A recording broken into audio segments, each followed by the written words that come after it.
Mais pourquoi tant d'histoires? Mais pourquoi tant d'histoires? Mais pourquoi tant d'histoires?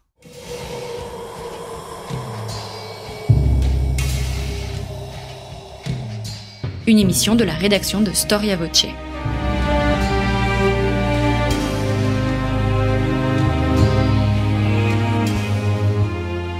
On retrouve Marie-Gwen Carichon. Chers auditeurs, bonjour, bienvenue sur Storia Voce pour un format un petit peu particulier puisqu'aujourd'hui nous enregistrons aux journées d'histoire de Blois qui se déroulent donc chaque année et une émission un peu particulière sur un métier qui vous intéresse probablement, le métier d'historien. Je vais organiser 3 émissions avec 3 historiens qui ont leur manière de faire, leurs travaux, des travaux différents et qui vont nous expliquer un peu comment est venue chez eux cette passion et comment ils travaillent, quelles sont leurs méthodes et leurs centres d'intérêt. Et aujourd'hui, j'ai la joie de recevoir une historienne spécialiste de la Russie, directrice de recherche au CNRS et qui vient de publier une biographie de Catherine II. J'ai la joie de recevoir aujourd'hui Francine Dominique Lichtenan. Bonjour. Bonjour. Vous sortez d'une conférence où vous avez pu parler justement de cette nouvelle biographie de Catherine II. On va y revenir un petit peu, que vous puissiez nous parler quand même de vos objets d'études. Ma première question, c'est sur votre passion. Je pense que c'est l'histoire. Comment vous est venu le goût de l'histoire, cette passion de l'histoire, jusqu'à décider d'en faire un métier? Alors la passion de l'histoire, elle est tout simplement familiale. C'est-à-dire, j'ai été éduquée dans l'amour de l'histoire, dans l'intérêt pour l'histoire. Mes parents m'emmenaient dans des musées, m'expliquaient aussi ce que c'était un roi, enfin vraiment, déjà toute petite. Donc, cela a vraiment imprégné mon esprit. Toujours est-il que j'ai commencé par une thèse de lettres.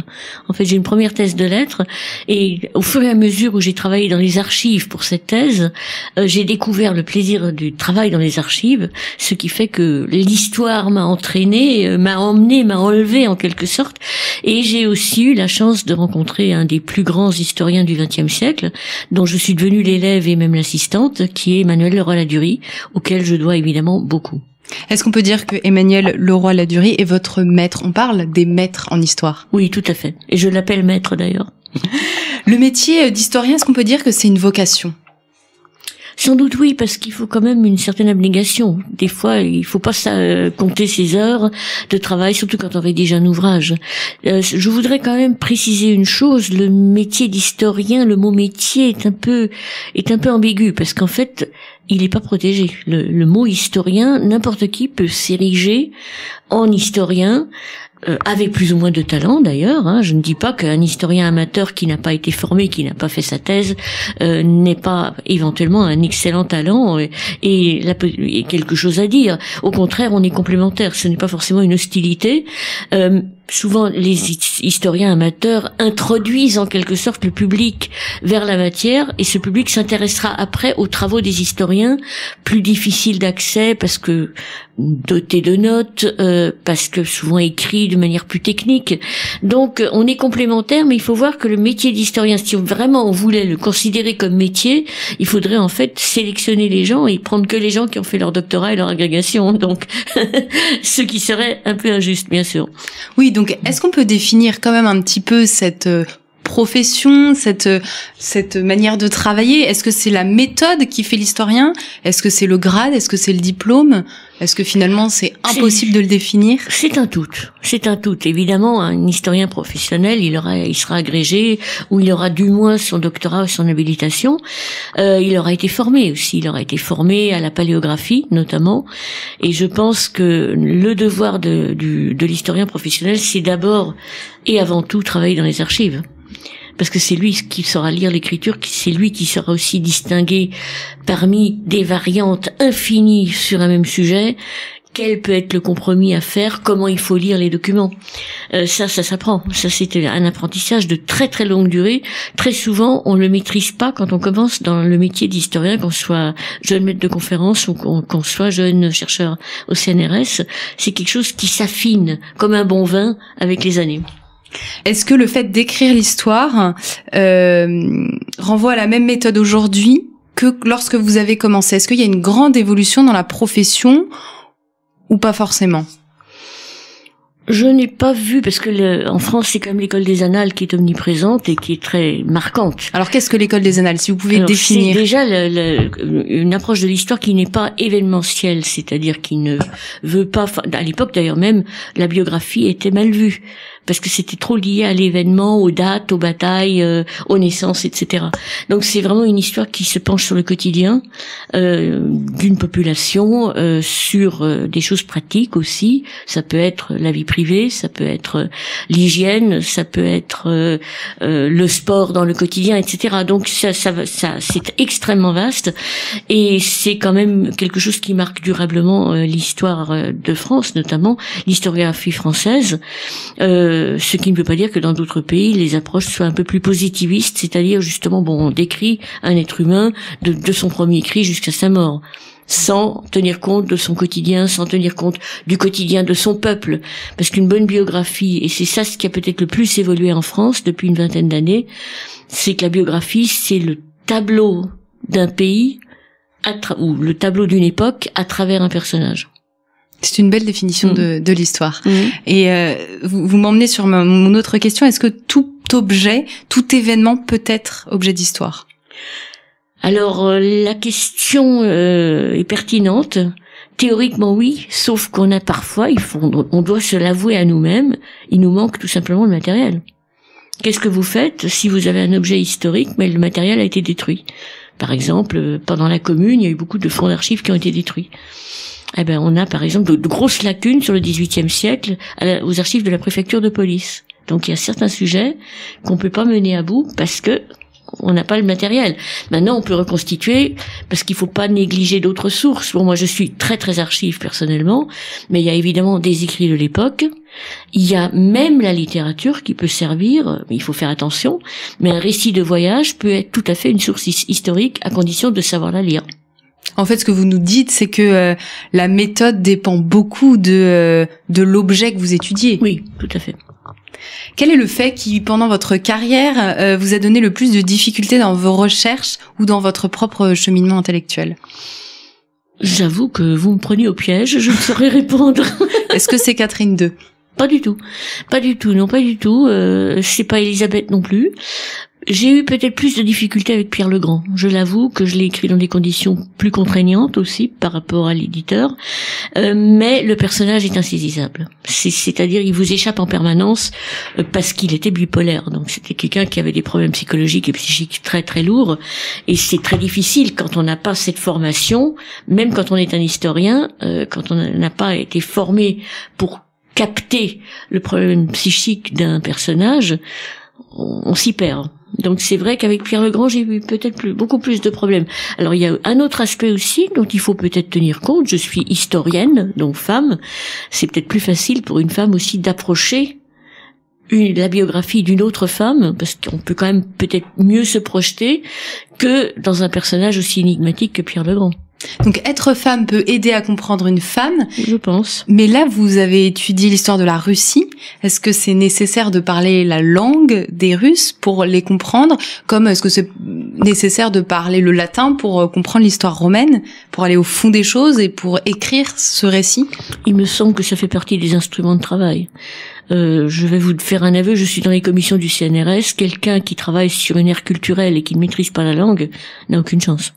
Donc c'est comme la paléographie, si vous voulez. Il faut connaître la langue, parce que sinon on n'a pas accès à la littérature qui est écrite dans le pays en question.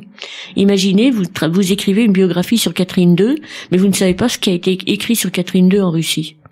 Ça dévalorise votre travail. Après, il y a les traductions. Il y en a très peu. Très peu. Il y en a très peu.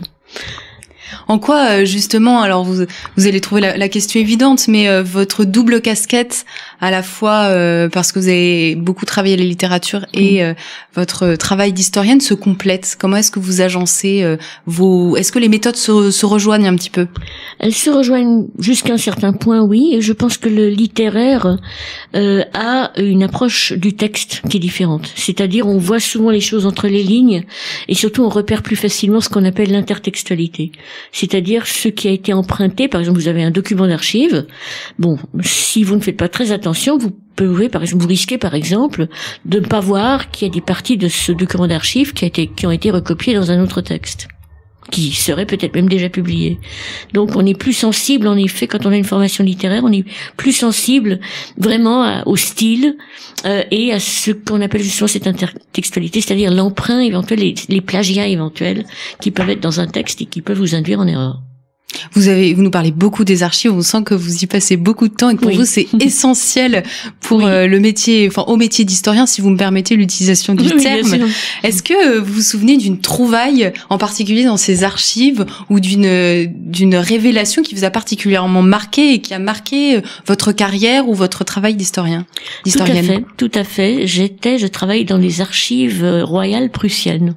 Enfin les fonds, qui étaient d'ailleurs à l'époque délocalisés en Saxe-Anhalt, dans une ville qui s'appelle Merseburg, où il y avait strictement rien à faire. C'était en 91-92, donc il y avait que les archives et on travaillait de 8h du matin jusqu'à la fermeture.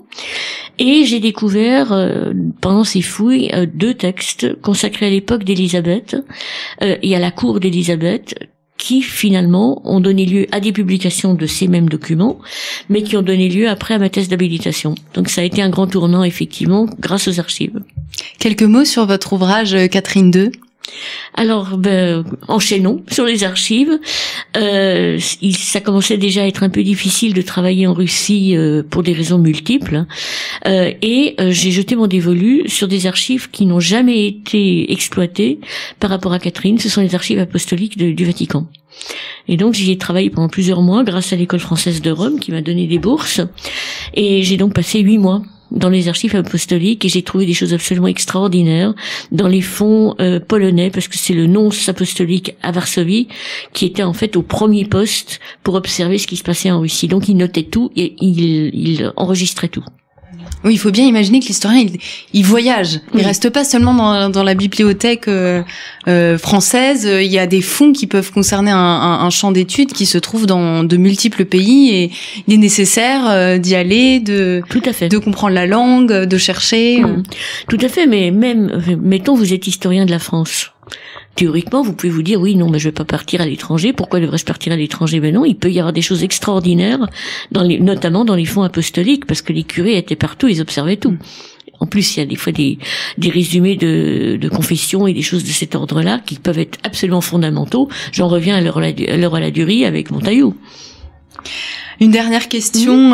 Quel est, selon vous, le meilleur roman ou le meilleur film historique sur la période que vous étudiez? Qu'est-ce que vous nous conseillerez pour nous faire rêver un peu et nous donner envie de nous intéresser à vos travaux? Alors je dirais Guerre et paix de Bondarchuk. Donc, qui est à la fois littéraire et à la fois historique, étant donné que c'est sur la base de Tolstoï.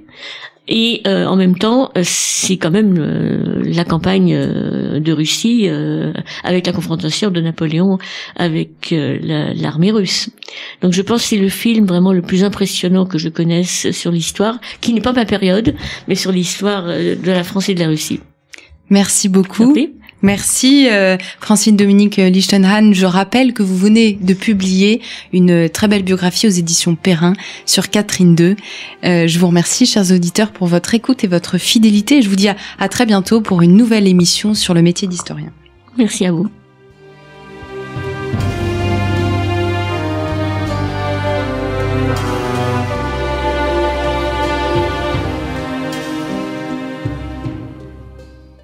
Nous vous retrouvons, chers auditeurs, pour ce 2e épisode sur notre série Le métier d'historien. Ce 2e épisode, nous allons l'enregistrer avec Florence Quentin. Bonjour. Bonjour. Florence Quentin, vous êtes déjà venue sur notre web radio. Vous êtes historienne et égyptologue. Donc, vous avez un petit peu les 2 casquettes qui vous permettent d'écrire l'histoire de l'Égypte. Et j'aimerais citer votre dernier ouvrage qui est paru aux éditions Perrin, Les souveraines d'Égypte. Vous pouvez retrouver, chers auditeurs, une émission sur le sujet sur notre site internet storiavoce.com. Ma première question, Florence Quentin, elle va vous ramener en enfance. Comment vous est venu le goût de l'histoire? Alors, j'aimais déjà beaucoup l'histoire quand j'étais enfant. Je lisais vers 11-12 ans les livres d'Alain Decaux ou d'André Castelot, surtout André Castelot. J'aimais beaucoup l'histoire de l'Ancien Régime, de la Révolution. Et puis, j'ai fait un voyage fondateur avec ma mère. Je suis allée en Égypte à l'âge de 12 ans. Et là, j'ai eu une sorte d'éblouissement, de coup de foudre. Et j'ai su que cette terre serait toujours mon Orient, au sens propre et figuré. Et j'ai décidé d'être égyptologue et je n'ai pas renoncé à cette vocation. Et ensuite, je suis retournée en Égypte, j'ai visité des musées, des expositions, et j'ai surtout beaucoup lu avant de commencer mes études pour confirmer cet éblouissement affectif et le confirmer par des études. Vous parlez d'un rapport affectif à l'histoire. Est-ce qu'on peut dire, dans ce cas-là, que le métier d'historien est une vocation ? Il peut l'être, il ne l'est pas tout le temps, mais je pense que, en dépit du fait qu'il faut garder la neutralité et la distance dans le métier d'historien, c'est la base. Je pense qu'il ne faut pas renoncer à l'émerveillement des débuts. Il faut avoir beaucoup d'empathie pour sa discipline et beaucoup d'humilité, surtout avec l'histoire ancienne et l'histoire de l'Égypte, qui est un passé extrêmement lointain, et donc c'est un peu compliqué de l'affronter, de l'aborder. Et je pense que cet émerveillement de l'enfance et de la jeunesse, quand on découvre les hiéroglyphes et qu'on ne sait pas encore très bien le sens de tout ça, il faut garder cette fraîcheur, je pense. Quel est est-ce que quand vous avez commencé le métier d'historien, vous avez été confronté à des méthodes, à des courants historiographiques? Est-ce que ce métier, il est le même aujourd'hui que lorsque vous avez commencé? Non, c'est une discipline qui a beaucoup évolué parce que quand j'ai commencé mes études dans les années 80, il y avait l'hyper-spécialisation commençait, mais j'ai été mon maître, c'est François Domat à l'université de Montpellier, et c'était un homme qui était né au début du XXe siècle et un savant humaniste pour lequel j'ai une grande admiration, mais qui était encore influencé, je pense, dans sa grande culture par les auteurs classiques de l'Antiquité classique. Et aujourd'hui, on essaye de se défaire de d'une vision un peu d'une Égypte eurocentrée pour aller faire de l'histoire d'une Égypte plus égyptienne. Est-ce que vous avez commencé par l'égyptologie, donc un peu l'archéologie, ou par l'histoire ? Alors plutôt par l'histoire, parce qu'au départ, quand on fait ses études, l'égyptologie est une spécialité, une spécialisation, et on a un tronc commun soit d'histoire de l'art, ou les deux. Donc on a une formation d'histoire et d'histoire de l'art, et c'est important aussi pour regarder les objets de savoir les analyser.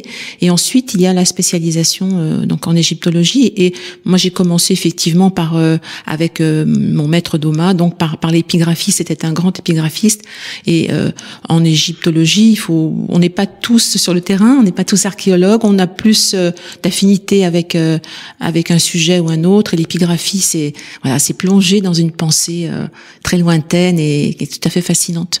Quelle est la spécificité de l'égyptologie par rapport aux autres sciences humaines, et je pense notamment aux sciences qui étudient l'histoire grecque ou l'histoire romaine? Alors, la singularité et la difficulté, c'est la masse considérable d'années, de temps sur laquelle nous devons travailler. Donc, on travaille sur 3500 ans. C'est un temps vertigineux qui peut donner des distorsions de pensée, des distorsions d'analyse. On dit que l'Égypte ancienne, c'est 3150 avant Jésus-Christ jusqu'à 284 après avec Dioclétien.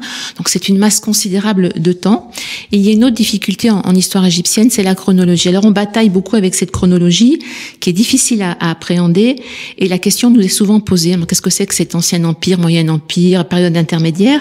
Et on a découpé artificiellement l'histoire égyptienne donc en tranches, en dynasties, et ça donne une impression monolithique de l'Égypte, alors qu'il y avait une véritable dynamique, notamment avec ses voisins proches orientaux, ses voisins au sud de l'Égypte, le Soudan actuel, la Nubie. L'Égypte n'était pas immuable, isolée dans un espace géographique, et on a donc une série de rois et de reines qui se succèdent, et puis des périodes qu'on dit intermédiaires où il y avait des monarchies concurrentes. Mais on essaie de travailler maintenant en histoire sur le fait d'assouplir cette chronologie qui est finalement rigide, qui a bien servi au départ, qui nous vient des listes royales établies par Manéthon dans l'Antiquité, reprise au XIXe siècle, mais il est indispensable d'assouplir ce côté monolithique des dynasties. Et alors, on n'en a pas parlé, mais pour comprendre l'Égypte, il faut quand même comprendre une langue, c'est pas n'importe laquelle. Qu'est-ce que cette langue vous apporte dans votre métier d'historien et quelles sont les difficultés qu'elle présente? Alors, à mon sens, c'est indispensable évidemment de faire de la langue égyptienne, de l'épigraphie. La langue égyptienne, ce sont les hiéroglyphes, c'est le hiératique, donc c'est une cursive qui dérive des hiéroglyphes, qui était une langue sacrée, qui est essentiellement réservée aux temples et aux écrits gravés. Et puis le démotique, enfin cet ensemble de langues de l'époque, de cette déclinaison de langues qu'il faut connaître. Et la difficulté, on est de plus en plus fin dans l'analyse et dans l'interprétation de ces textes. On voit aussi que les traductions ont évolué. Au début du XXe siècle, ces traductions passaient par le filtre de savants, parfois qui avaient donc leur propre idéologie chrétienne. Donc l'hymne à Aton, par exemple, il était considéré comme un hymne de pré-chrétien, monothéiste déjà. Aujourd'hui, on nuance cette pensée. Et notre difficulté, c'est aussi d'être humble vis-à-vis de cette langue, car il y a encore des termes que nous ne comprenons pas. C'est-à-dire que nous ne pouvons traduire, et donc nous essayons de prêter un discours aux Égyptiens, alors que nous ne comprenons pas tout de leur langue. Est-ce que selon vous, tout peut être objet d'histoire? Je pense qu'il y a des choses qui échappent à l'histoire, notamment avec l'Égypte ancienne. On essaye, donc on travaille beaucoup pour que ce soit un objet d'histoire comme un autre, si je puis dire, mais cette pensée si lointaine qui a ses influences à la fois africaines, ses influences proche-orientales, il faut effectivement se décentrer de notre ethnocentrisme et essayer d'entrer dans une pensée qui nous est quand même extrêmement et qui est extrêmement singulière. Donc je pense que des choses nous échappent encore.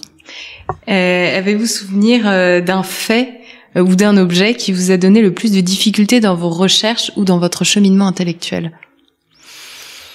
Alors il y en a beaucoup en Égypte et parfois ce sont des textes sur lesquels on travaille beaucoup et on tourne autour, on plonge dedans et on n'arrive pas à en comprendre le sens, parce que l'Égypte, si vous prenez par exemple un papyrus médical, il est toujours teinté de magie, donc il est à la fois très pragmatique, c'est par exemple un papyrus qui décrit des actes chirurgicaux très pointus pour l'époque, et puis on va tout d'un coup avoir la magie qui va s'inviter.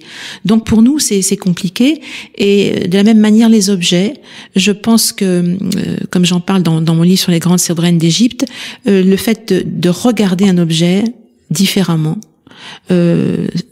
s'affronter à ce mystère, par exemple avec les objets de la tombe de Toutankhamon, qu'on ne regarde plus aujourd'hui de la même manière.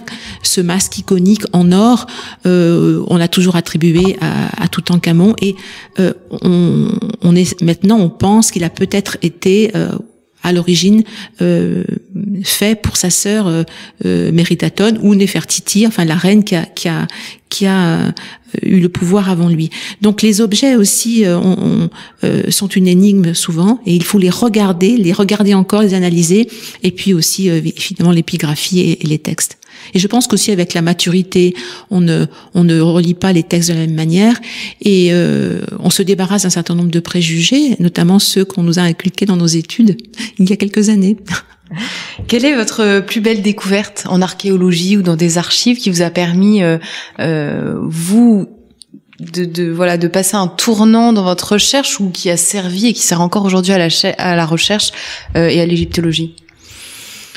Je pense que j'ai beaucoup travaillé sur l'époque amarnienne, donc l'époque d'Akhenaton et Néfertiti, et dans les années 84, 85, j'ai travaillé à Karnak, où on avait découvert, en vidant un des pylônes de Karnak qui s'effondrait, on avait découvert des talatats, c'est-à-dire des blocs qui étaient tous sur le même format, et qui avaient servi à construire les temples atonistes, les temples aux dieux uniques d'Akhenaton.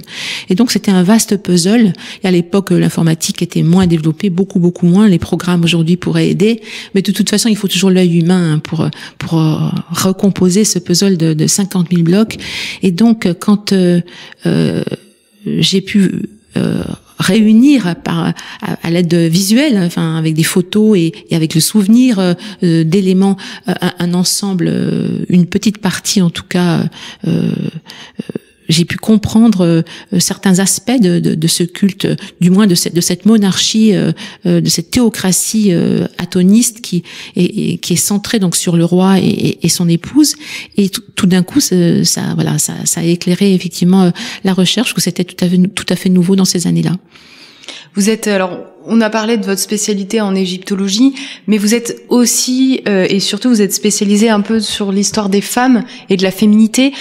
Comment est-ce que vous définiriez ce courant, l'histoire des femmes, l'histoire de la féminité? Qu'est-ce que ça touche? Comment est-ce que c'est une méthode particulière? Alors moi je trouve intéressant. Alors il y a deux aspects. Pour l'égyptologie et en général l'archéologie de genre, je trouve que c'est quelque chose d'intéressant, avec les travaux de Pascal Pic, etc. et autres, montrer qu'il faut revoir aussi cette histoire des femmes dans la préhistoire. Et pour l'égyptologie, c'est ce que j'ai voulu faire aussi à travers ce livre sur les grandes souveraines d'Égypte, c'est montrer que longtemps une égyptologie assez misogyne, il faut le dire, a pensé, a affirmé que les titres que portaient certaines femmes étaient honorifiques. En réalité, aujourd'hui, il y a une nouvelle école de femmes égyptologues qui s'est réunie il n'y a pas très longtemps au Caire, à l'université américaine du Caire, pour montrer que ces titres avaient vraiment été portés, que les femmes avaient un réel pouvoir en Égypte, même s'ils étaient sujettes à discrimination. Et je pense qu'il faut revoir cette histoire des femmes égyptiennes. C'est vraiment indispensable. Mais par ailleurs, l'excès inverse, c'est une des questions d'ailleurs que j'ai traitées dans mon prochain livre, Vérité et légende chez Perrin, sur l'Égypte ancienne, qui sortira l'année prochaine. Donc dans Vérité et légende, effectivement, on bat en brèche les idées reçues. C'est l'idée d'une archéologie genrée, c'est-à-dire Hatshepsut, qui s'habillait en homme, était sans doute un travesti, ou elle avait les deux genres. Donc ça, si vous voulez, c'est une vision, à mon avis, qui distord la réalité et qui prête des pensées aux Égyptiens qu'ils n'avaient pas. Ces débats sur la couleur de peau, parce qu'il y a aussi le problème des afrocentristes qui affirment que les Égyptiens étaient noirs, et puis ce courant américain souvent genré qui regarde les objets et qui regarde le règne d'Hatshepsut comme une des premières icônes queer de l'histoire. Et là, je pense que pour moi, c'est une ligne qu'il ne faut pas franchir, parce que là, on prête effectivement à cette reine une forme de sexualité et d'affirmation du genre qui est fausse, qui est une projection. En fait, quelle que soit la période et l'objet d'histoire, oui. Il peut être réutilisé à des fins politiques. Mais absolument, identitaire de toute façon, politique, et puis le genre, la couleur de peau, etc. Et aujourd'hui, ce sont des débats quand même qui sont très tendus. Quand on fait des conférences ou à l'université, on a beaucoup de revendications. Et encore une fois, il faut vraiment montrer que les femmes égyptiennes, il faut les remettre en lumière, mais on ne peut pas leur prêter, leur faire une projection contemporaine, notamment sur le queer par rapport à Hatshepsut et à d'autres reines. Quelle est une dernière question un peu plus légère pour prolonger un peu cette histoire de l'Égypte? Quel est selon vous le meilleur film ou le meilleur roman sur cette période, sur cette très très longue période que vous étudiez, qui est l'histoire de l'Égypte ancienne? Alors, le problème avec l'Égypte ancienne, c'est qu'on a beaucoup de péplum, et donc c'est un côté un petit peu kitsch. De films vraiment récents, qui respectent l'Égypte ancienne, il n'y en a pas vraiment. On a dans les romans Sinou et l'Égyptien de Mika Waltari, qui est vraiment un grand classique, et pour quelqu'un qui n'était jamais allé en Égypte, c'est vraiment un roman qui a tout son intérêt. Et puis moi, j'ai une affection spéciale pour les Cléopâtres de Mankiewicz avec Elizabeth Taylor, parce que je trouve qu'il y a quelque chose de flamboyant. Alors il y a un côté hollywoodien, mais il y a dans l'esprit quelque chose qui est resté de la tragédie de Shakespeare, sur Antoine et Cléopâtre, et de ce côté effectivement tout à fait démesuré de cette royauté quasiment divine qu'occupaient même les rois ptolémaïques en Égypte. Vous êtes égyptologue, mais si tout était à refaire, quelle période de l'histoire vous choisiriez? Moi, j'aime beaucoup la période de l'époque de Louis XVI et de la fin de l'Ancien Régime et de la Révolution. Je trouve que c'est c'est une période très intéressante de rupture, et il y a beaucoup de choses à dire. Et puis j'aime beaucoup le Bonaparte qui va en Égypte. J'aime moins le Napoléon, mais je trouve que ce jeune Bonaparte qui veut conquérir le monde tel Alexandre, c'est quand même quelque chose de fascinant. Merci beaucoup Florence Quentin. Merci d'avoir répondu à nos questions sur le métier d'historien. Et puis je vous rappelle, chers auditeurs, que vous pouvez découvrir le livre de Florence Quentin à la fois sur storiavoce.com mais également aux éditions Perrin. Je cite le titre, Les grandes souveraines d'Égypte. Je vous remercie pour votre écoute, pour votre fidélité, et je vous dis à très bientôt pour le 3e épisode de notre série sur le métier d'historien.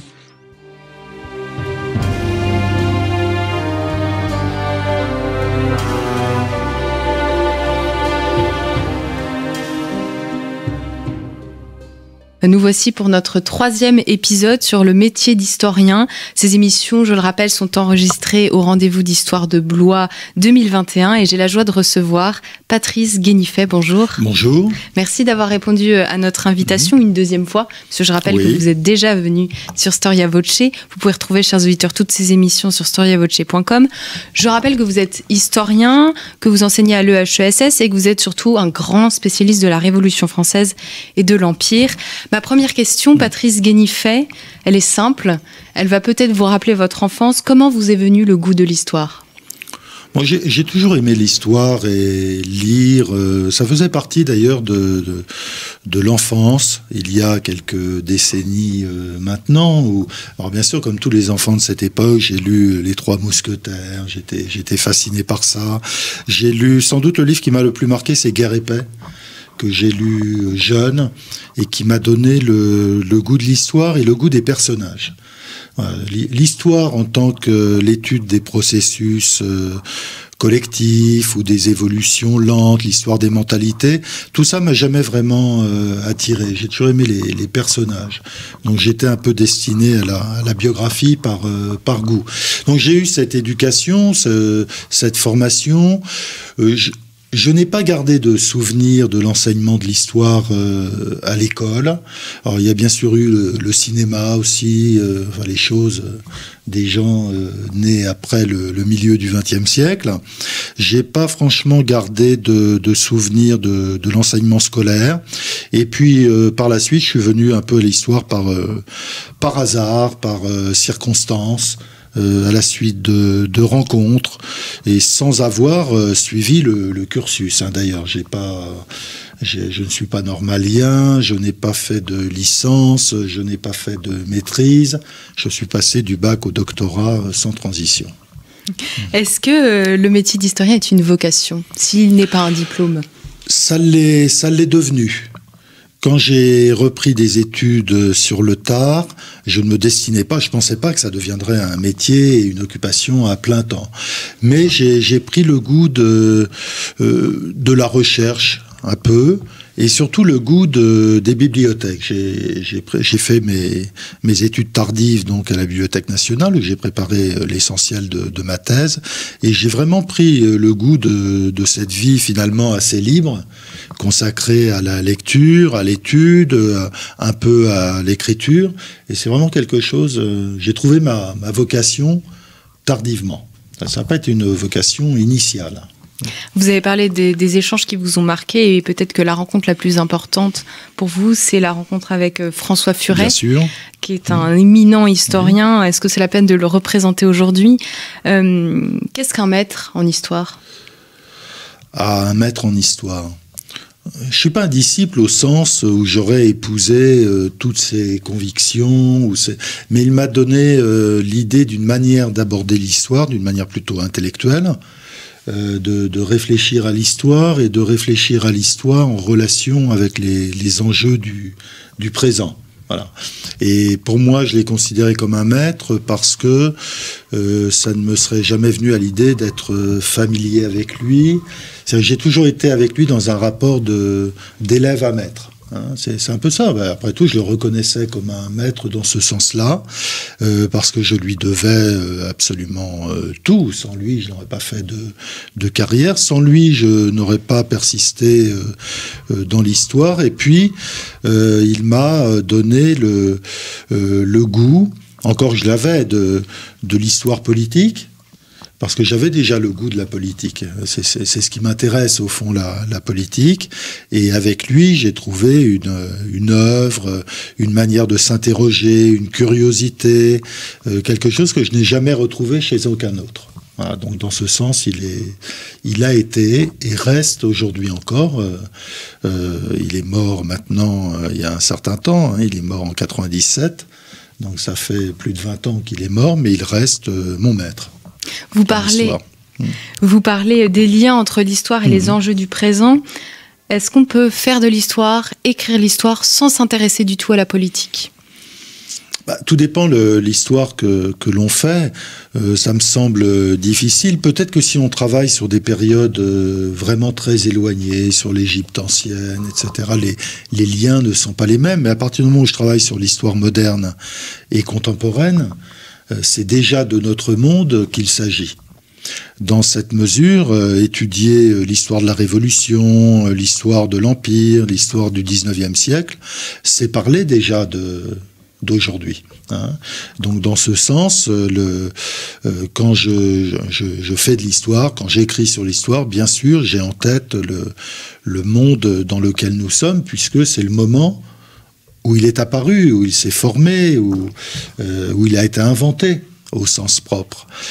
Dans cette mesure, on parle toujours un peu d'aujourd'hui, et puis, bien sûr, en tête, on a des enjeux du présent. Je suppose que c'est le cas, même si on travaille sur des périodes très éloignées, et c'est ce qui explique que le regard sur l'histoire change en permanence, parce qu'il change avec les générations qui passent et avec les questions nouvelles qui peuvent se poser.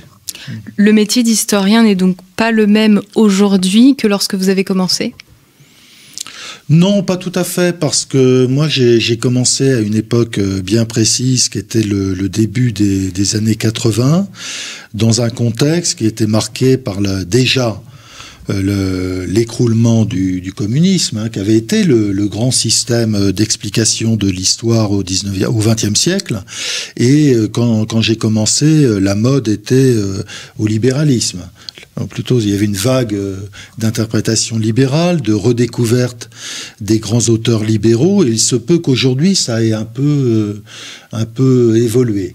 Parce que l'optimisme qui a marqué ces années 80 est retombé dans les années 90, parce que les conséquences de la chute du communisme n'ont pas été exactement celles que l'on pouvait espérer. Hein. Donc toujours, c'est comme ça le métier d'historien, c'est un métier changeant, et il faut bien rappeler que l'histoire n'est pas une science, d'abord c'est pas une science du tout, et ensuite supposer que ce soit une science, ce n'est pas une science cumulative, où la multiplication des informations ferait qu'un beau jour, un sujet deviendrait obsolète parce qu'on saurait tout de ce sujet. L'histoire, c'est essentiellement un travail d'interprétation à partir de faits correctement établis, et ça n'a donc pas de fin, puisque les interprétations évoluent avec le temps qui passe. Quels sont aujourd'hui les différents courants historiographiques qui dominent en France ? Aujourd'hui, la mode est à l'histoire globale, qui s'efforce d'embrasser la totalité du monde dans un même récit ou une même interprétation. À mon avis, c'est une tâche vouée à l'échec, parce que c'est un objet trop large. Et en plus, à partir du moment où on veut embrasser trop large, eh bien, on manque quand même ce qui fait la particularité et le sel de chaque expérience historique et de chaque moment. C'est aussi, moi, une histoire que j'aime pas, parce que elle va contre l'érudition. Puisque si vous voulez traiter des siècles et des siècles, 20 siècles d'histoire à l'échelle de la planète, bien entendu, vous êtes condamné à la synthèse. Et ce qu'il y a d'intéressant dans l'histoire, c'est précisément ce qu'il y a de plus particulier. Parce que c'est dans le plus particulier qu'on accède à une leçon ou un enseignement ou à des choses de portée universelle. C'est ce que connaissent bien les romanciers, puisque à travers des histoires particulières, ils accèdent à des choses de portée, des valeurs, des vérités de portée universelle. Et je pense que dans cette mesure, il y a beaucoup de parenté entre le travail de l'historien et le travail du romancier.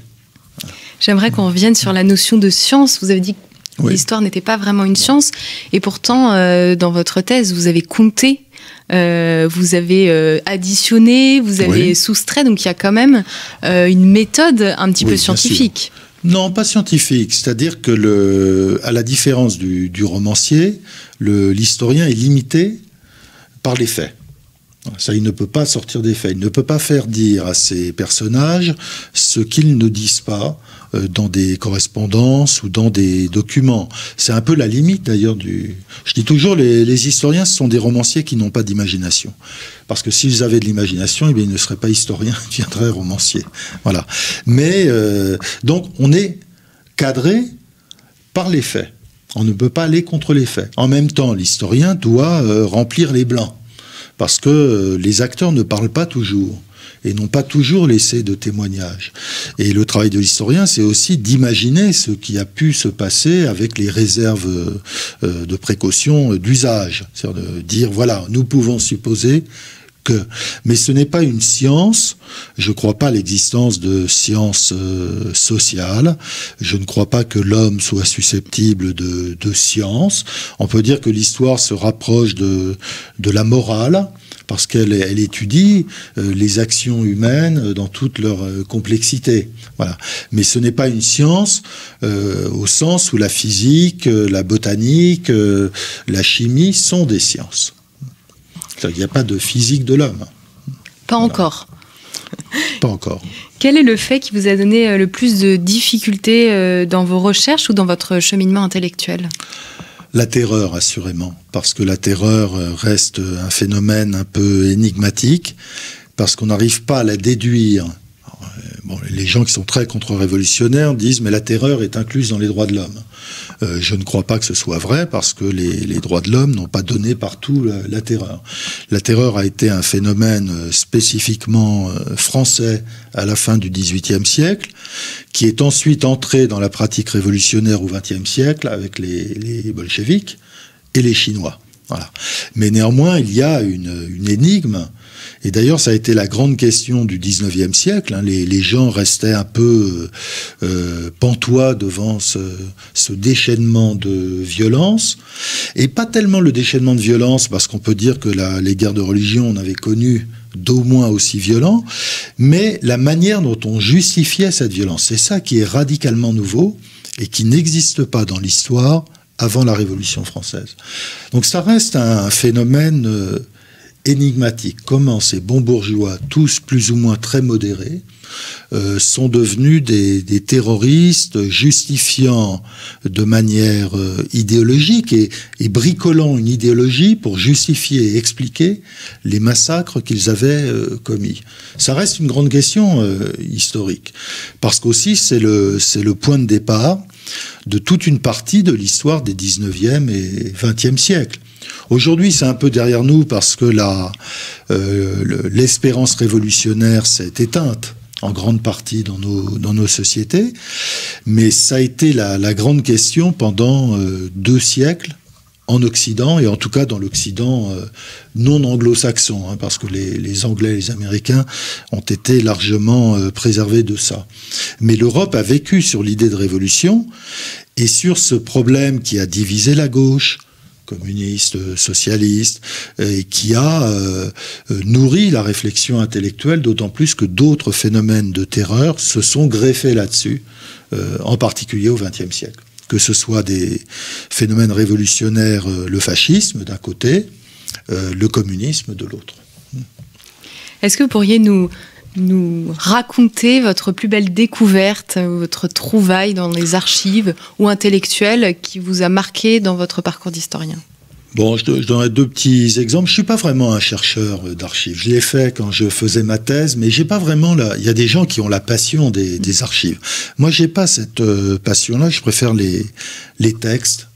Donc les grimoires, ça m'intéresse pas beaucoup. Mais quand je travaillais sur un révolutionnaire nommé Barnave, qui était un modéré, qui avait été guillotiné, j'avais édité son manuscrit qu'il avait écrit en prison, qui était l'ébauche d'une histoire de la Révolution française. Avant de mourir, il avait écrit ça. Et dans ses papiers aux archives, j'ai trouvé son porte-monnaie.